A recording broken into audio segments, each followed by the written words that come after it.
So this week we'll be covering kind of two topics.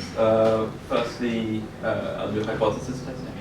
So this will, with hypothesis testing, this will complete the entire statistical inference part. So this is how do we, the difference between a population and sample, once we've collected the sample, how do we then make conclusions about the population?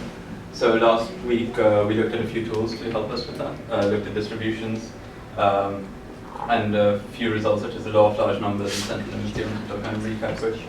And then with hypothesis testing that completes that entire process of statistical inference. And then from that, I'll move on to, we'll kind of start talking about causality and talk about how causality, statistical inference doesn't necessarily imply causality. And this approach, causality in a more formal structured way, which would then kind of help lead on to the next topic, which is going to be randomized controlled trials, which Anna will cover. Okay, so a quick recap. So distribution, as I said last week, is basically something that captures how the data is spread out. So I used the example. Is this here? Should I use a darker pen or is this one? So I used the example of heights. So let's take heights of men, for example, and then what you'll likely see is that some sort of distribution like this. So a majority of the people have a similar height. Few people are short, very short, few people are very tall, but most people kind of group together in one place. Then we've got two different concepts. One is of how, where do the values clump together, so that was our mean. So last time, so let's say 170 centimeters tall might be the mean. Then we also had a concept of spread, how spread out people's heights as well. So those are two concepts from distribution. The law of large numbers, as I said last week, is this concept that that connects samples and populations together. So once we start collecting and measuring information about our samples, for example, we calculate the average. The idea is that if a sample is big enough, then it will equal the population average too. And this is quite an intuitive idea because let's taking LSE as an example and heights again. So if you're interested in the average height at LSE, so that's the average of 10,000 people, and you collect only 50 people's heights to measure that. There's probably going to be variability in which 50 people you pick at random.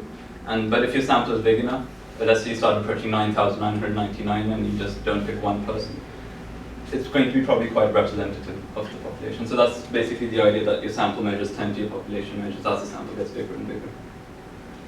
So the central limit theorem was this really, really powerful result in statistics, a slightly counterintuitive result, which was that in which I first, and I just want to spend maybe 5 minutes on this concept again because I felt I was slightly unclear on it last time. This first we discussed that sample averages also have a distribution, and for those of the people who are new here, so I'll just kind of go over that idea very quickly. So sample averages. So how can a sample average have a distribution? Because average is just a single number. You calculate that if you have a sample of 50 people, you'll only get one value for the average. So the way we come up with a sample average distribution is we do this thought experiment. Like, what if we collected many samples? So let's say we have a population of, again, LSE heights, 10,000 people, and we collect a sample of 50, and we calculate their average. We'll get some number. Let's say we repeat that exercise again and take another 50 random people and calculate their height. While it's likely to be quite similar, it might vary slightly because you might not have the same 50 people in that group. And again, if we repeat that process, we'll get a distribution of averages we get in our calculation. So this would mean that, actually I'll just very quickly go back and show you just a diagram for last week that I think highlights that quite well.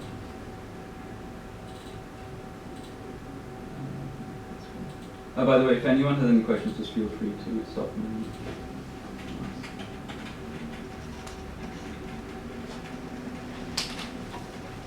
So I think this is what I used to highlight this. So imagine this is the population distribution. And so I programmed this in to have a mean of 0. And then I told the computer to randomly collect 75 observations from that and calculate its average. And I repeated this process many times, and what I found was that taking 75, this is very close to 0, but differs slightly.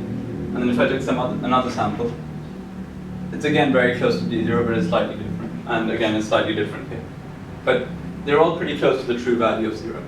The fact they're very close to the true value of 0 follows from the law of large numbers. But the fact is that they vary slightly depending on the sample. So repeated sampling is this kind of theoretical concept that we use. So in a real experiment, we won't actually collect several samples of size 75. We'll only collect one sample. But this is a mathematical property that comes out if you do this thought experiment. Would you mind explaining why the sample mean tends to 0 because of the law of large numbers? Sure. Okay, so the example, I really like this example, which is that let's say if you were in a casino game, and the game is that if you flip a coin, and if it's heads, you get $1, and if it's tails, you give the casino $1. Now, in this setup, actually, how much do you think you'll win in such a game? Nothing precisely, right? But 0 is not an actual payoff in any given game. In a single game, either you can be +1 or -1. But the average is 0. And the idea follows from, and this kind of highlights this idea. So it's like, this person seemed to have won $1 in the first time, and then so let's say that person plays the game again and gets 2. So then it seems like that person lost the game, and so what you'll do is every time you do a trial, you'll take the total money you have in your bank account and divide it by the number of times you played the game. And the idea is eventually, if you keep playing the game, and as the game goes towards larger and larger numbers, your average wins in any given game just tend to 0. And this is kind of demonstrating the law of large numbers in action. I hope that does that help answer. But yeah, so as you can see is that in very small numbers, you get very different values. So if you'd only done maybe 50 games, it seems like on average you win $0.3, right? But as you start going to very large numbers, you do get 0, and which, as he said, is how much we expect to win on average. So this is law of large numbers demonstrated. And this is to just show the idea that the sample we collect can have different means. And this is just because, yes, every time we're collecting 75 people, but the exact people we collect might slightly be different. Again, with the heights example, I think way to think about it is, let's say you have only 2 people you're collecting data on, you might happen to collect the 2 tallest people, and you'll get a very high number for the average height of LSE, and if you collect the 2 shortest people, you'll get a very small number. But as the number gets bigger and bigger, you'll probably reach the true number. So based on this variation, as I said, it's a thought experiment, and that we can get a distribution of the sample mean. So we can because the number varies under this hypothetical concept of this thought experiment of repeated sampling. Because there's variation, then we can kind of plot the variation of means as well. And what the central limit theorem, the slightly, I would say, unintuitive result that the central limit theorem gives us is that regardless of the underlying population distribution, so let's say the underlying distribution, if I can put a bit more from blank page. So under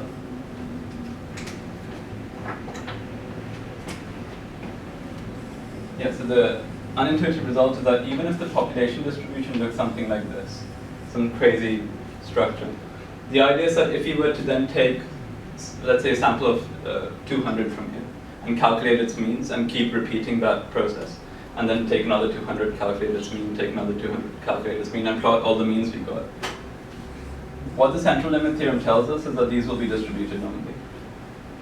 And this is a very powerful result in statistics. And actually, in all statistical inference, you really only need basically all of statistics is essentially the law of large numbers and central limit theorem. I would say 90% of statistics is effectively that applied in different ways. So that's just a quick recap on what we've done so far. What if there is a distribution that has a very large tilt to either side that is very largely positively distributed? Will the average also tend to the center? Yes, I think I'll try to give the intuition behind that. I think I find it usually central limit theorems one constant or second. But let's say this is the kind of distribution. And the mean of this would be somewhere around here, right? And the idea is that if I was to randomly collect many points, so the mean actually would probably be even here, be very close to this side of the distribution. So when you collect, let's say, a sample of random 100 observations, you're more likely to get values here anyway. And hence your mean is likely to be around here anyway. And because this is not capturing the distribution itself of the data, but the distribution of the averages we calculate. And so because most of the data we'll get is going to be similar shape to this,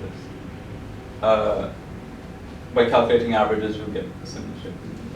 So we would get a normal distribution, but not one that has as its center the mean of the actual distribution. So that curve would be shifted slightly to the right. No, so the curve will take a normal distribution shape. But at the position of the mean. Oh of yes, the I'm actual sorry, it's the mean. position of the mean. So if I just draw this out a bit more. So this, let's say, Okay. this is the mean, and Right. this would be a sample average. Then you get this kind of shape. Okay. Yeah, but what I want to kind of highlight is that in an actual experiment, you don't do repeated sampling. This is just a thought experiment we do to reach this result. And then we take advantage of this result in hypothesis testing. Because often you just collect one sample. And I think now I'll try to connect all these things together and show how they work out in hypothesis testing. Does anyone have any questions before I move on? Okay. So, a quick thought experiment. Suppose we have a hypothesis. As you can see, I really like LSE heights, and I couldn't think of any more interesting example. So suppose we have a hypothesis. The average person at LSE is 170 centimeters tall. Okay? And to answer this question, we go collect 50 random people. Well, collect their heights. And then we calculate an average for that height. Let's say the average we calculate is 170.3 centimeters. Now, so the question I want to pose to you is, given our result that we think the truth is 170, but a sample of 50 people says the sample height of the 50 people comes out to be 170.3, would you reject your initial assumption to be wrong? If you raise your hands if you think no, you wouldn't reject it. Okay. And does anyone think you would reject it? Yeah, okay, so suppose I changed it slightly and I said this sample of 50 gave you an average height of 200 centimeters. At that point, would you be willing to reject your initial assumption? Again, just to show of hands if you think you would reject your initial assumption. Okay, so the last thing I want to, hypothetical situation I want to pose is that, let's say a sample was of 9,000 people, right? Actually, so let's say it's 10,000 people. Let's say you collected it for 9,950 people. So you've only not included 550 people in the example. And this is the average height you get. At this point, would you be happy to conclusively reject that 170 centimeters is? Okay, so this might be a split. So raise your hand if you think yes, you would be happy. And no if you don't think you would. Okay, that's fair enough. Actually, for this would be kind of a knife-edge situation, and you'd have to do the actual hypothesis testing process. But the reason I wanted to give this example is to kind of show that we already have an intuitive concept of what hypothesis testing is.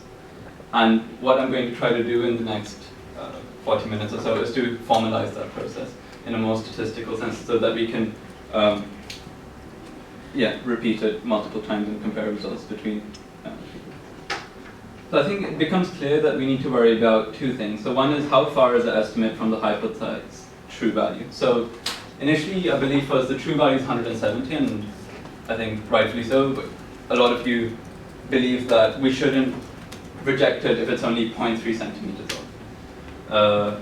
Because we kind of understand humans and normally people vary quite a lot in height, so it wouldn't be surprising that a sample of 50 has that sort of variation. But equally, when I said 200 centimeters, a lot of people were happy to reject it. So I think one thing we need to factor in is how far it's away from the true value. True value being the, so there is a certain true height of LSE, and there's something that we believe to be true. So our belief was 170. I don't know what the true value will be. And then the second thing is how much variation is there between samples. Okay, so this might be a slightly nuanced point, but the idea is that heights vary quite a lot, right? And hence 0.3 seems quite a small variation to us relative to how much heights vary. So if all humans just happen to be pretty much the same height, 0.3 might seem huge to us because humans, in that case, it would be unlikely someone would actually vary that much. So I think it's, so that's kind of the point of variation. So in hypothesis testing, so in the first lecture I kind of talked about when we have questions, we have questions about the population. And often we collect samples to answer these questions about the population. And the whole point of statistics is how do we check if our conclusions from our samples are meaningful regarding a population. So we need to check if, so what hypothesis testing kind of allows us to see is if our findings are meaningful in a statistical sense, and it'll become quite clear what I mean by statistical sense in a bit. So I've got an example here which I'll get back to, which is that, say we're interested in the question of does having health insurance improve health outcomes? So this is quite an important question in America, and there are a lot of papers that kind of try to explore this, and I think Anaf might talk to you about one of the studies that was done which kind of led to Obamacare and put forward a very strong case for health insurance. And in the causality part, I'll discuss it more. Yeah, so from a sample, we are worried, is it capturing some underlying truth about the population? Or is it just happens to be that we collected a terrible sample, like a sample of 50 people? So, for example, let's go back to LSE, let's say there are 10,000 people, and we just happen to collect a sample of the 50 tallest people at LSE. Now, so this might be a problem, and I'll kind of show you what I mean. So that's what I mean by, is it just randomness and luck that has led to our estimate? So if you believe the average height is 200 and a sample tells us that, but the reality is 170, and it's just a sample that is to that. So in terms of formulating a hypothesis, this is statistical language, so if when you're reading a paper, you might see these symbols, so H0 and H1. Usually H0 means the so-called null hypothesis, so this is what the thing we assume to be true, and this is the thing we're trying to test. And H1 is the alternative hypothesis. So mathematically speaking, this would be a complete, in terms of logic, this would be a complete negation of this. So it's like, you can just, so H1 is basically not H0, is what it means. So it's an all-encompassing concept of truth. So what H0 captures. More often than not, because in statistics we can't actually ever, and I'll show you why, we can't accept this to be true. All we can do is reject our hypothesis. So it's kind of like, I think Popper talked about nullifying your results kind of thing. And that's essentially what the idea here is, that you can't, you won't usually assume your initial hypothesis. So if you won't assume, you can't prove your initial hypothesis is true. All you can do is conclude that we haven't found enough evidence to reject it yet, which is just kind of how the scientific process works. So often H0 is kind of a devil's advocate position. So with the health insurance example, we might, initial hypothesis might be that health insurance has no impact on health outcome. And then from our data, what we try to do is reject that position. So does anyone have any questions?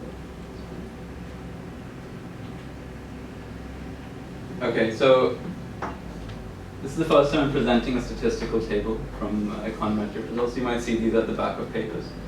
I just want to very quickly explain what's going on here. So this is for the question I was talking about health insurance and the impact of health insurance. And this is, I think there was this huge data set just about people who have health insurance, who don't have health insurance, and the health outcomes. So the health index captures how healthy someone is. So it's a scale from 1 to 5. So 5 is very healthy, and 1 is very unhealthy, basically. This captures if someone has health insurance, This is if they don't have health insurance. And this is the difference. So here we have that people with health insurance score around 4.01 on this index on average, and people without health insurance score 3.7. And the difference we get is of 0.31. Now, statistically, we might be interested in this question. So our hypothesis, we'll take the devil's advocate position. So there is no difference in the health outcome of people with and without health insurance. This position, what it's arguing is that this difference we are observing here is just due to the randomness of the sampling process. There's no inherent truth about the population in this number. And if we happen to collect some other samples, we might have just got a negative value for this. And yeah, and so as I was saying, this is the alternative hypothesis is just a negation of this. So there is a difference in the health outcome of people with and without health insurance. And because this is in the positive direction, we can then probably conclude that if there is a difference, it's in the positive direction. Now, in terms of numbers in the bracket, so you'll see these in statistical tables. As I mentioned in the first lecture, these are standard deviations. And it'll become very clear how standard deviations can be used to then reject and accept hypotheses. Okay, so before I go into the actual framework of using it, I just want to go back to distributions very quickly. So initially I talked about how distributions can capture the spread of data. Here I want to talk about how these distributions can be used to measure probabilities. And actually that's what the initial use is. They are probability distributions and that we apply to data. So with the normal distribution, so I'm going to use the example of heights. Okay, I'll use a more interesting example of, I think I'm just switching to weights now, so.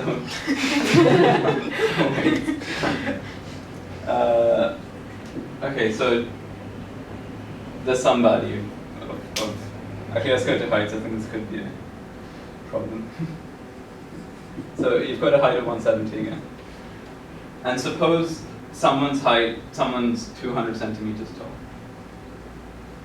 We can then see what the likelihood is of someone being taller than 200 centimeters. And we can get some sort of number. So in a discrete case, which might be easier to imagine, is that we have 10,000 people and we find only 1,000 of them that are taller than 200. That would mean 1,000 divided by 10,000, so 10% probability that you're going to be taller than 200 centimeters. And so similarly, for any given value on this graph, you can use it to find out what the probability of them being bigger or shorter is. Now, the normal distribution has this interesting property. So if you remember, I talked about the concept of standard deviation in the first lecture. That the probability of you being one standard deviation away from the mean is around 6 to 8%. And so it's not quite important to know the exact numbers, but it's just to kind of give you an intuition. So at around 2 standard deviations, the probability is 95%, and so on and so forth. But the main point of this is to highlight that we can use this to capture probability. What's the y-axis again in the drawing that you made? So in this, it would be frequency. Well, actually, it'd probably be density. But so the idea is that we would calculate the number of people. Right? So let's say we get because this is a continuous graph, but imagine if it's discrete for a second. So we imagine we collected 200 people who are this tall, and our sample was 1,000 people. So then we'll do 200 divided by 1,000 to get the number of people here. And the idea is so that it all adds up to 1 to give us a probability. So normally when we're just looking at it purely theoretically, the number we look at is, so we'll have some value here. I'll just write X. But the point here, this would be by definition probability. Usually. Actually, probability. And this would not be probability. This would be percentage frequency. Don't want to get too much into math, so it's actually the area under the graph that would capture the probability. But the point is, mostly when you plot it, frequency is what you put here, because that's what we really care about, because we'll find maybe 200 people, we found 200 data points this tall, 100 data points here. So it'd be just a number of people usually, and here it would be the heights. But often we want to rescale it because we need probabilities to be out of 1. So we'll just divide the number of people by the total number of people to get the percentage of people. And that would be done in finite samples, which is what we usually collect for studies. Okay. Any other questions? Probably. Okay. And just another reminder about normal distributions. As I was saying, the really nice thing about normal distributions is we just need to know two parameters about it to draw the whole thing. So if we know the standard deviation and the mean, we know where every point will lie upon it. And that's why it's something that's very nice to deal with. It's mathematically has nice properties, and it's used everywhere. So whenever we can somehow simplify the situation to having just normal distributions, saves you hours and hours of work, because we know in statistics we know pretty much everything that is to be known about this shape. So finally, as I mentioned, central limit theorem at the start. So the reason I'm talking about normal distributions here is that we know by central limit theorem that our sample means are also normally distributed, which is a very important result. So when I'm going to talk about the type of hypothesis testing we're doing today, it applies to large samples. Because as I said, like the central limit theorem only holds for large numbers. So usually, as a rule of thumb, this is like 120 plus observations. But once you go below that, then you need to do small sample inference, and the maths is slightly different behind that. So, and it's not very meaningful anyway to go small samples, so just don't do that and stick to what's samples. Okay, so time for drawing. Okay, so let's go with the example we had earlier of the heights being 170. So if you remember, this is the notation for population mean, and our hypothesis is about the population, so we write mu there. And our belief is that the height's 170 centimeters. And we have an alternative hypothesis. So it's the opposite, which is that mu doesn't equal 170 centimeters. Okay. So let's say we know the standard deviation of a sample, and using that we can kind of find out the standard deviation of the sample mean distribution as well. So under our belief,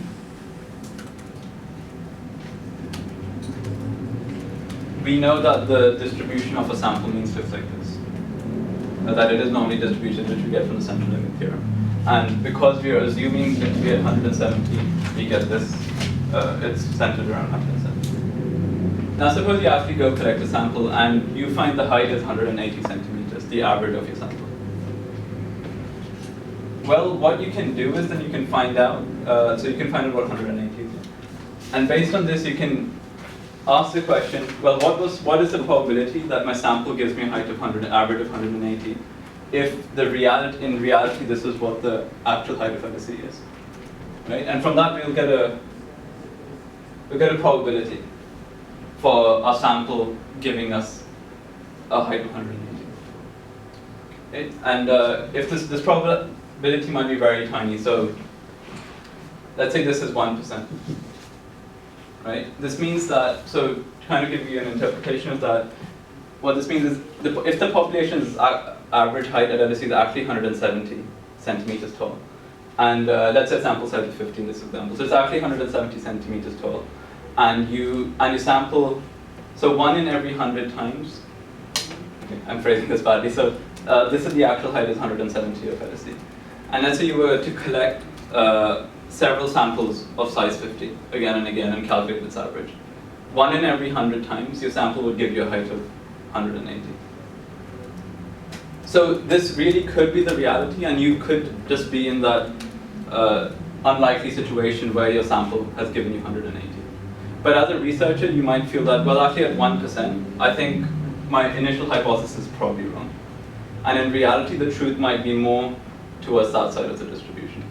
And from this, you might revise your beliefs about reality, and you could retest your hypothesis. So you might say, well, actually, I think the average height of LSE is, and that worked out pretty well, okay, is is actually 180. You might want to change your belief. Okay, so to kind of give you, and I'll kind of go through this again and give another motivation for doing this. Okay, now suppose that so I'm going to firstly draw what reality is.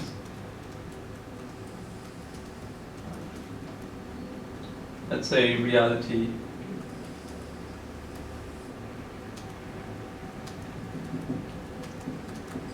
is that the height is 190. But you believe that the height is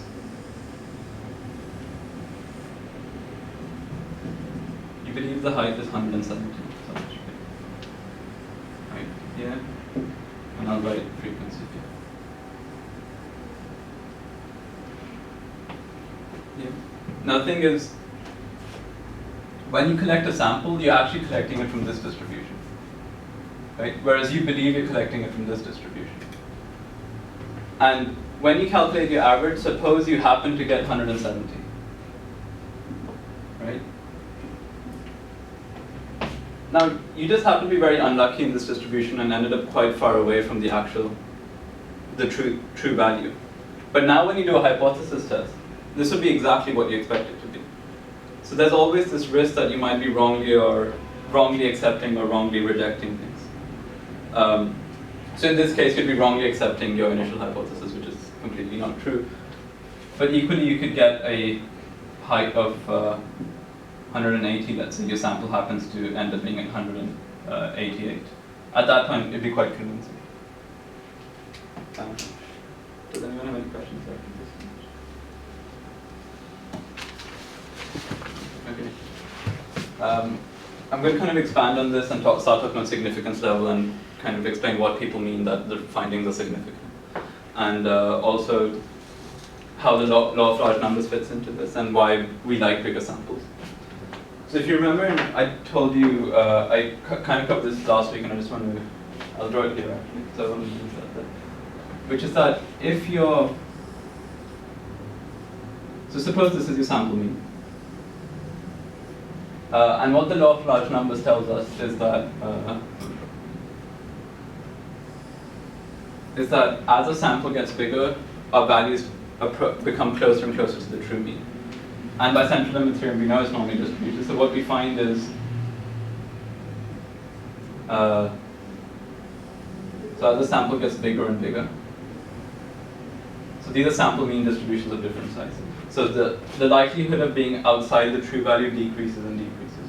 And so eventually, as you hit infinity, we can't hit infinity, as you approach infinity, it'll essentially become like a straight line at 170. And so again, similarly with hypothesis testing, what you'll find is that these graphs become thinner and thinner. So if you find that there's a lot of uncertainty in the experiment you do and you collect more data, the actual distributions become a lot more distinct.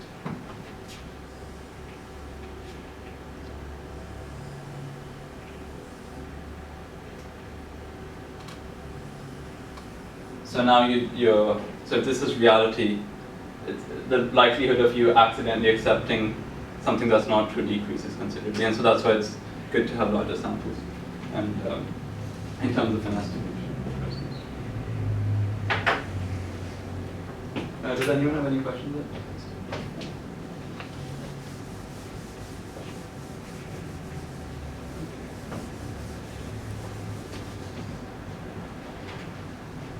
Okay, so significance level, so this is the probability at which you're happy to reject your initial assumption. Right, so as I said, I drew my first graph, which is that you have this, you get 170. And let's say you say that, assuming this is true, if I get any value that under this reality, would be highly unlikely, and so you define highly unlikely depends on the researcher's opinion. So highly unlikely might mean if there's only 1 in 100 chance that I would get this particular average given this is the truth. So that'd be a 1% rejection. So that means if you get any values here, you'd be happy to reject the truth, and then maybe go out and reinterpret the finding and think about what you're doing here. So significance level is really decided by the researcher. But more often than not, different disciplines have different standards. So in economics, it's usually 5%. That means that if the probability of me getting this particular sample under the truth is less than 5%, then I'm happy to reject my initial assumption about reality. So 5% is 1 in 20 times you might accidentally reject reality, even though, because you can still get this outcome under the true population value. But it just happens to be you in that unlikely situation. So it's 1 in every 20. Actually, nowadays I would say in economics you really need 1 in 100. Is the point where you can start rejecting hypotheses. Now physics has a much higher standard than this. Oh yeah, so this is the point that I made earlier, which is that we can either find sufficient evidence to reject assumption about reality, or fail to find sufficient evidence, but we don't ever find evidence proving our initial assumption. So we never accept H, and all we can do is reject it. So it's the idea that eventually we find sufficient evidence to say that it's probably not the truth.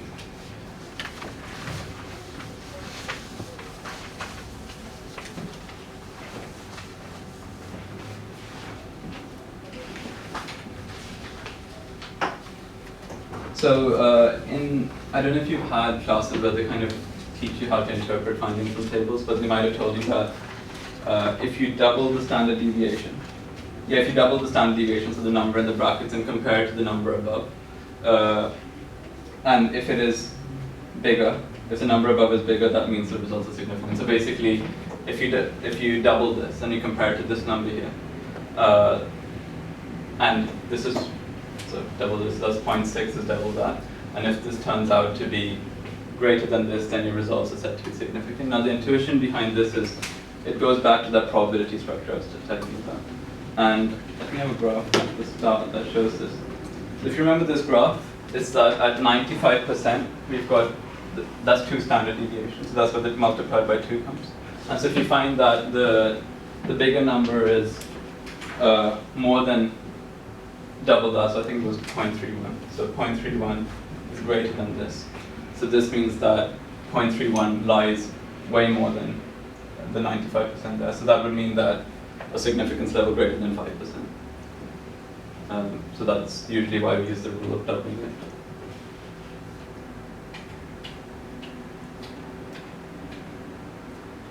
Yeah, so this is what I'm trying to show here. So that, returning to the initial question we had, was about, is health insurance, does health insurance improve health outcomes? And this would seem to suggest it does. Well, what this suggests is that there is a significant difference in this, and the fact that we got 0.31 is just not by chance a sample showed this. Well, it could be by chance, but the probability of that happening is way less than 5%. This would be, I don't know, this would be in maybe 1 in a million type probability. I can't remember the significance of it off the top of my head, but it'd be very low for this happening. Yeah. Does anyone have any questions?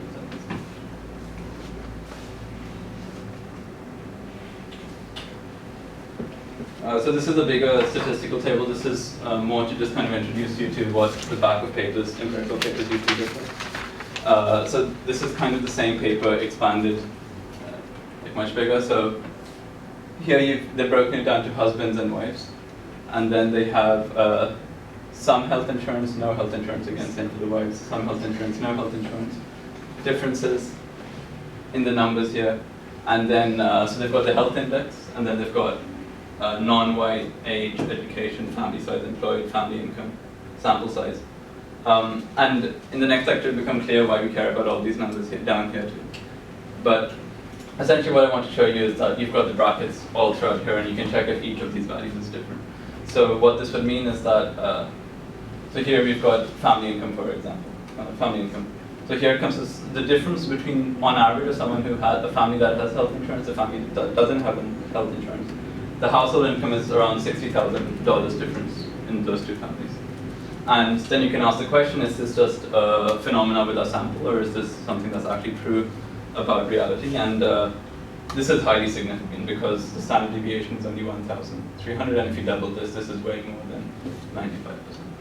And you can repeat that with your whole sample. So interestingly, race doesn't seem to be significant in an estimation sense.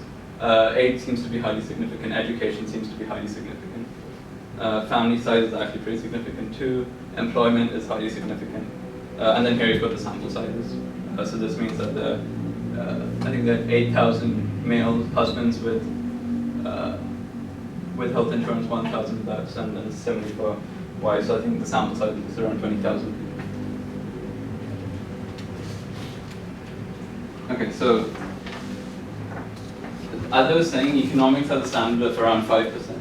Now in physics, to get a paper, to get a theory accepted and to be empirically proven, you need a 5 sigma result. So to explain 5 sigma, so sigma, as I mentioned in the first lecture, is a notation for the standard deviation. So you saw how we were doubling the standard deviation earlier, so that'd be a 2 sigma result. And similarly, you can just go further down, and it's such a tiny number that we don't even bother showing it on this graph. But so I don't know if you remember this, but in 2013, I think they were pretty confident they found the Higgs boson, but they took almost a year to publish the paper. It was because at that point they hadn't reached a 5 sigma confidence, and they needed to just keep increasing the number of observations. As I was saying, as you increase the observations, this normal distribution keeps squeezing in, and they needed around 1 trillion observations to reach that conclusion. So at that point, at 5 sigma, that's 99.99994, which is 1 in 3.5 million chance that it will pass. Something like that, when it's just like having a particle or not having a particle, how do you get a mean that you can do numbers with and do significance tests with? Okay, so the way this works is that, so the Higgs boson comes out of the standard model in physics, right? So you can have you can mathematically write down 2 models for the standard model, one without the Higgs boson, one with the Higgs boson, and you can see what this model predicts. So that would be your H naught. So your H naught in that case would be the model without the Higgs boson predicts this result. And then what you would do is you'd keep doing experiments. And so let's say if, I don't know what parameter they would use, but let's say, I think it was in giga-electron volts was the parameter they were using.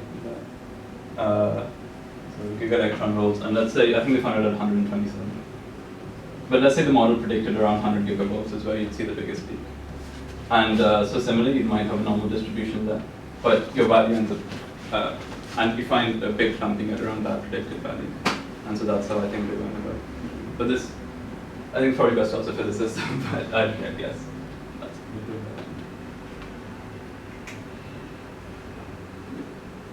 Could you just go into a bit more detail about how the number of observations can change the probability when you're looking at standard deviation?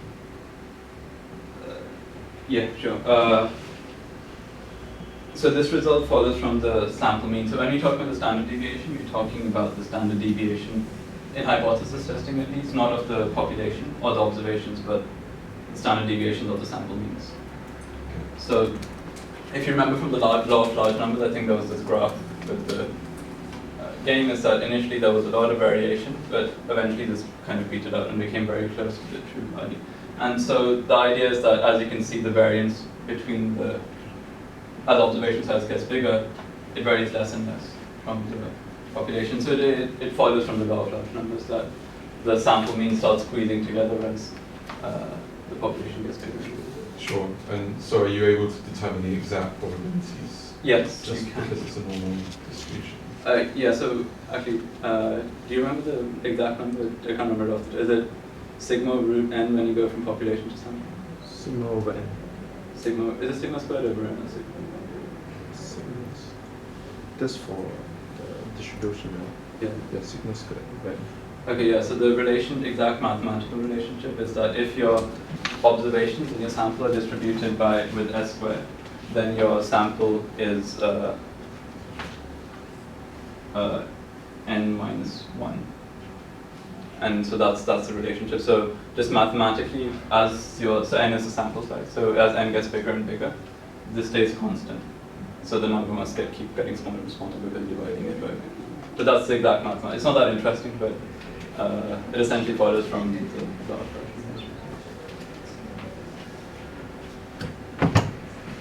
Any other questions? Yeah, but practically you wouldn't need to worry about calculating it by hand. The computer will do it for you anyway. But yeah, I think in the 50s and 60s they actually needed to do it. Literally terrible to go through. I just want to see. Okay, so this is the last slide. So, does significance tell us something about causality?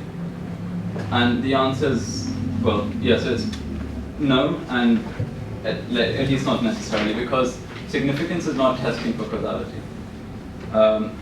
It just captures whether our estimates on the sample are representative of the population. And in the next lecture, I don't know if you're going to have time today to go over it, but Anat will definitely cover it if I don't. We'll go into more detail about what exactly causality is if you formalize the concept, and how statistical inference is not necessarily capturing causality, but is rather capturing the process of making conclusions about the population from the sample. Yeah, but we can design experiments so that when we estimate something causal, and then significance can tell us about causality. So really causality comes out from experiment design rather than from the data itself, really. And so it's quite important that how exactly you go about it. And that's where really the art of causal inference and doing econometrics comes in, is how do you design the experiment and how do you convince your readers that you are really capturing what you hope to capture. So I think that's it for now. Okay, so I think I'll get started. Yeah, so I've put these here. This is not exact. This is to kind of highlight that correlation doesn't equal causation. And so I've got a few graphs here. Over here, there's something called the correlation coefficient. Basically, the idea with the correlation coefficient is that if it's 1, then in econometrics, you usually don't care about this number. In biology and so on, it does come up a bit. But yeah, so if it's 1, it means that it's like perfectly correlated. Or -1, that means perfectly correlated but negatively. Precisely as one goes up, the other goes down.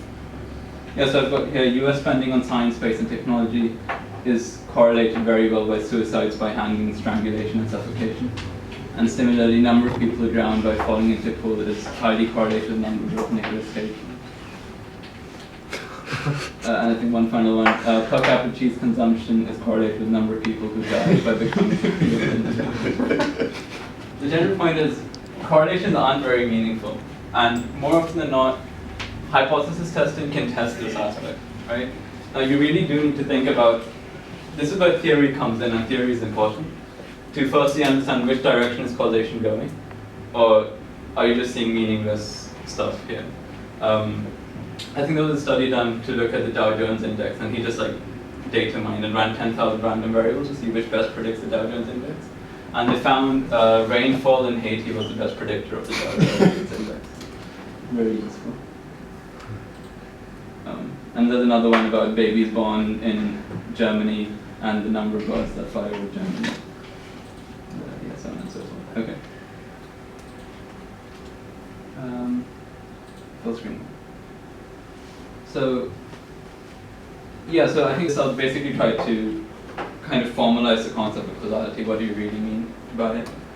And so there's this famous, so it's kind of been split over 2 slides, so I'll bring in the second slide, which is that famous poem by Robert Frost, which is about how he comes across 2 roads, and so 2 roads diverged in a wood, and I took the one less traveled by, and that has made all the difference. So, so causality is kind of about that. It is, let's say if there were 2 options and you happen to choose one. The question is, does choosing the path really make any difference at all? Or would you have just ended up there anyway? And so in causation, that is what we're really trying to see. But actually an interesting story about this poem is that more often than not, people see this poem as one about kind of taking risks and going your own way kind of thing and being unique. Actually, when he wrote this poem, he wrote it to his friend, I think it was Edmund Thomas, who was another English poet. And he was someone who used to obsess about things like which path should I take when he got to the woods. And really this poem was made to mock him. And Edmund Thomas took it very seriously and joined the British Army to fight in World War I based on this point, because he thought I should do something different and so on, and then he got shot dead pretty quickly, as you're right. But yeah, interestingly, people. So who Robert Frost was really mocking was people who take these questions too seriously, and in the spirit of that, we're going to really analyze this two-part analogy for the next 15 minutes.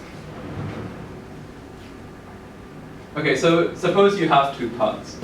So there's the one path that is less traveled upon, and the other is which is commonly traveled upon. Now, the poem claims that it makes a difference which path you take. Now, to answer this question, what we need to do is, in a perfect world, to observe causality, firstly we need to kind of imagine this person goes down this path, and we observe their life outcome. And suppose we could, in another world, view what would have happened to them when they go down this path, and then observe the life outcome. And then compare those two life outcomes. Because the only difference was at this point, then we can conclude that whatever difference we observe is because of this here. Now this is what causality is, and this is what we're trying to somehow capture.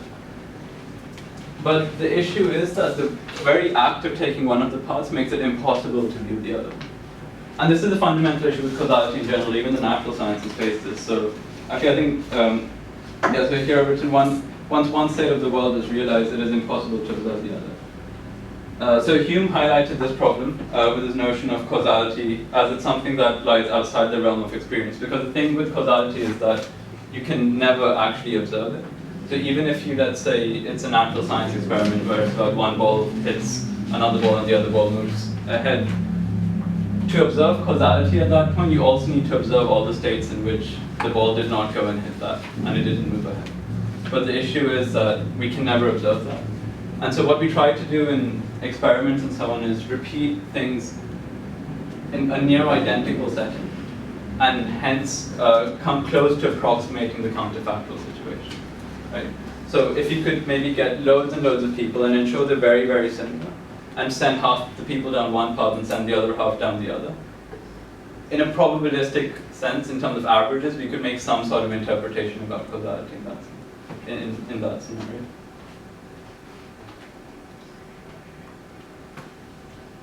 So, actually I'm going to skip this and I'm going to go on to the next slide. I think it's easy to highlight it here. So going back to the question that we were looking at earlier, and the table I showed you, and we saw that this was quite a significant difference. So on average, does health insurance improve people's health outcomes? So one approach to studying this would be to just take everyone with health insurance, take everyone without health insurance, see the difference in health outcome, and then conclude yes or no based on that question. But this is a question about causality, right? So now what I want to ask you is that do you think, based on this, we can confidently conclude that health insurance is improving people's health? If not, why? Balancing multiple things which will impact it. Yeah, precisely. And so that's basically the point, that is that there could be differences between these groups. So you aren't really comparing apples to apples, right? But it's differences that are systematically different. So the fact you have health insurance might be because you have a higher household income. And maybe it's income that makes the health outcome difference and not the health insurance in the first place. Or what you find is people with higher education tend to have health insurance. Again, it could be the education that's causing the health outcome difference and not the health insurance itself. And so initially, if you remember, there was this whole part of characteristics on this table. What like apples to apples comparison. But clearly here it is an apples to apples comparison. So just focus on this side of the table, so this is husbands for now. What we noticed is that people with health insurance are systematically older. People with health insurance are systematically richer too. They're more likely to have a job, they're likely to be in smaller families, and they're likely to be more educated.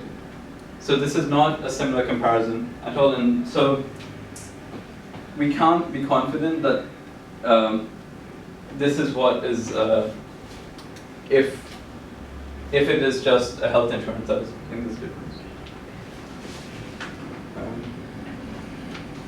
So I just want to introduce you to some form of notation that Anna will use next week too. So let's say health insurance is a variable of interest. So I'll say